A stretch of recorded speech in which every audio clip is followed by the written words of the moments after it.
In Japan, students memorize 2,136 kanji by age 15. Meanwhile, I forgot Spanish after 6 years of classes. Their secret? Shuhari, a 300-year-old martial arts concept that works for any skill. Here's how to use it, even if you've quit Duolingo 12 times. Step 1, Shu, copy without thinking. Shu means obey. For week 1, you'll mindlessly copy experts. Examples. Language, shadowing. Repeat audio exactly, even if you sound ridiculous. 2. Coding, copy-paste code before tweaking it. 3. Cooking, follow recipes to the gram. This feels dumb, but it wires patterns into your subconscious. Babies don't understand grammar before babbling. Step 2. Ha, break the rules. Ha means detach. Week 2, start breaking the rules.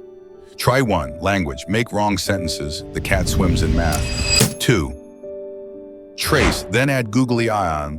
3. Music, play scales backwards. Mistakes force active learning. Most people quit here, push through.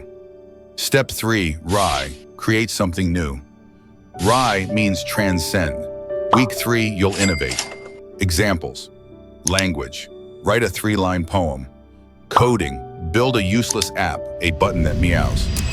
Cooking, invent a sushi taco. Creation cements mastery. The goal isn't perfection, it's ownership of the skill. Shuhari turns learning into art. Pick one skill and start today. And when you fail, good, that's Ha working. Make sure you hit the subscribe button for more contents like this.